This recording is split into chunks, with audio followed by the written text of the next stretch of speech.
여러 가지 가격적인 모멘텀과 재무적인 모멘텀과 현재 국제유가 정제 마진 상승에 따라서 현재 우리가 상승 모멘텀까지도 좀.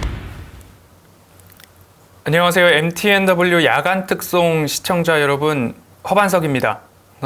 시장이 아직까지도 어려운데요. 그리고 어지럽습니다. 외국인들의 수급이 들어올 때랑 나갈 때랑, 그리고 외국인들이 또 강하게 말아 올릴 때에는 코스닥이 5% 이상 올라갔던 모습들도 좀 보였었고요.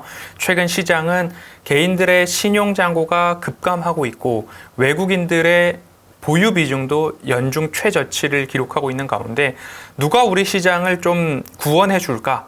누가 우리 시장을 좀 들어 올려 줄까? 주지는 않을까? 라는 그런 기대감들이 있는데 아직 좀 쉽지 않습니다. CPI, 소비자 물가 지수의 예고편이라고 할 수 있는 PCE, 개인 소비 지출 발표가 이제 내일 밤 9시 30분 정도면 확인을 하게 됩니다. 연준이 조금 더 물가에 들여다보는 지표라고 알려져 있고요. 그러면 그 지표가 CPI의 예고편 정도로 볼 수 있고요. 그리고 다음 달 CPI가 발표가 되면 그 CPI는 오히려 7월 FOMC 회의의 또 예고편 성격이 되지 않을까 싶습니다. 그러면 그렇게 하나하나 돌다리 밟듯이 넘어가 보면 결국엔 7월 FOMC 회의를 우리는 결과를 보면서 시장에 인플레이션의 둔화가 조금 연준에게도 먹혔는가, 아니면 경기 침체, 경기 둔화가 너무 과도하게 반영되어 있는 주가는 아닌가, 아니면 정말 공포스럽게도 인플레이션 물가가 잡히고 있지 않으니까 연준은 경기 침체를 감안하고서라도 50bp 연속으로 가거나 한 번 더 자이언트 스텝을 단행하거나 하는 결론이 결국 7월 FOMC 회의면 어느 정도 일단락 되지 않을까라는 생각을 하고 있습니다. 그러면 지금 시장은요, 경기 침체 우려가 있거나 경기 침체다라고 이야기하는 시각, 경기 둔화 우려가 아니라 경기 완화, 둔화가 조금 완화되어 가고 있다. 침체다, 침체 우려다, 둔화, 완화다. 이런 이야기들이 막 섞여 있습니다. 그래서 시장이 하루에도 오르락 내리락 하는 모습들이 좀 나오고 있고요. 시시각각 연준 인사들의 발언 등에 의해서 시황도, 그리고 원자재 가격도, 주가 지수도 모두 다 좀 어지러운 상황입니다. 이 어지러움이 7월 FOMC 회의 정도면 일단락 될 수 있다라는 마음으로 시장을 일단 보시면 좋을 것 같고요. 그래서 최근 이 어지러운 시장에서 가급적 대형주 위주로 말씀을 드리고 있고요. 그 대형주 중에서도 제가 말씀드리는 모멘텀 체크리스트, 가격적 모멘텀이 좀 준비되는 기업들, 차트상 저위험 구간이죠.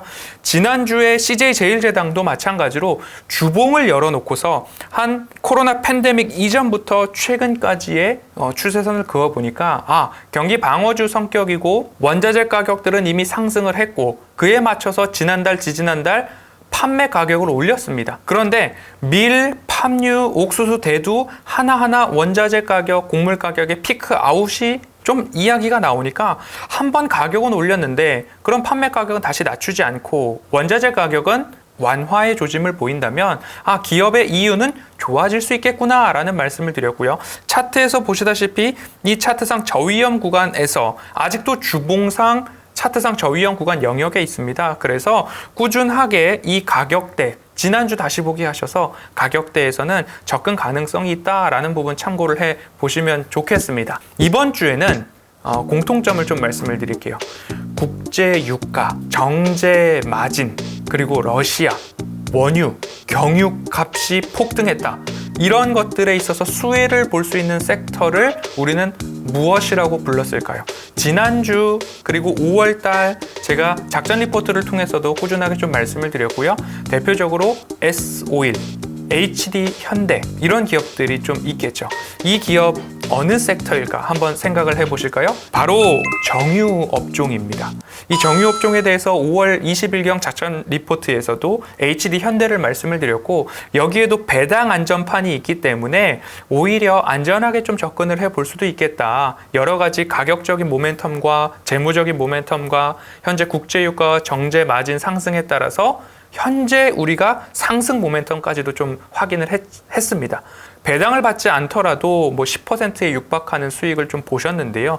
오늘은 그때 HD 현대와 이 종목을 고민하다가 오늘은 GS를 조금 가지고 왔습니다. 지주사고요. 지주사 전체적으로 GS 리테일, GS 홈쇼핑, GS 글로벌, GS 칼텍스, GS ENR, GS EMP 여러 자회사들 모든 가치를 합산을 해서 할인율 50% 하니까 산정 주가가 6만 원 나왔습니다. 주가가 상승을 한다라고 좀 보여지면 결국 5만 원까지는 그래도 상승을 했던 모습들이 종종 나옵니다. 자, 차트를 20년치 정도 열어놨습니다. 그러면 뾰족뾰족하게 내려와 있는 구간들 동그라미를 이렇게 쳐보겠습니다. 최근 저점에도 동그라미를 쳐보고요.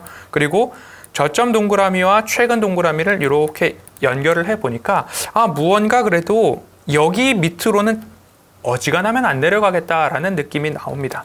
그리고 나서 조금 더 최근의 흐름들을 보니까 이 구간마다 반등이 좀 나오는구나 라는 모습들이 차트적으로도 좀 보여집니다. 그러면 이 구간에서도 우리가 체크를 해보고 갈 필요가 있겠다라는 말씀들을 좀 드리고 싶고요. 그러면 모멘텀 체크리스트에서 가격적 모멘텀은 일단 차트상 저위험 구간 확인이 되었습니다.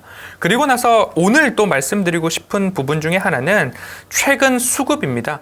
외국인들이 6월 내내 매수를 했고 5월 달 내내 매수를 해오는 모습들이 수급적으로 좀 확인이 됩니다. 제가 늘 강조드리죠.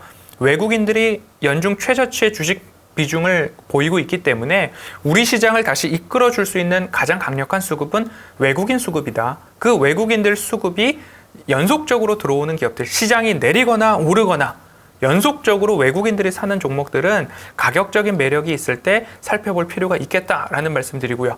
사실 이 종목 같은 경우에도 기말 배당을 실시를 합니다.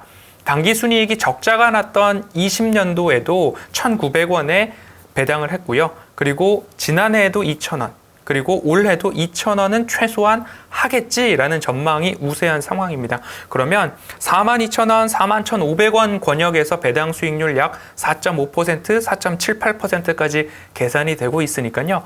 배당이라는 안전판이 이 기업에도 있다. 근데 중간 배당 이슈는 이제 어제부로 끝났으니까요. 우리는 기말 배당으로 가는데 GS, 삼성증권, 하나금융투자 이런 이야기들 좀 말씀을 드렸으니까요. 그 부분 또 참고를 하시고 GS는 정제마진 상승에 대한 효과 그리고 S&P라고 하는 전력 도매 단가, 전력을 생산해서 판매하는 것도 자회사가 영위하고 있으니까 에너지 기업으로는 이만한 기업이 없을 것 같고 순자산 가치도 50% 할인을 해도 6만 원이 나오니까 목표 주가로는 최소 5만 원 언저리까지는 연말까지 배당도 보시고 주가 상승도 노려보시면 좋겠다라는 말씀을 드리면서 시장이 어수선할 때 조금 더 안전한 수익을 위해서 차분하게 좀 시장 보시면 좋겠고요. 어려운 시장 한 달 정도 남을 것 같습니다. 그 부분 좀 힘내시면 좋겠다라는 당부의 인사까지 전해드리면서 오늘 여기까지 말씀드리겠습니다. 감사합니다.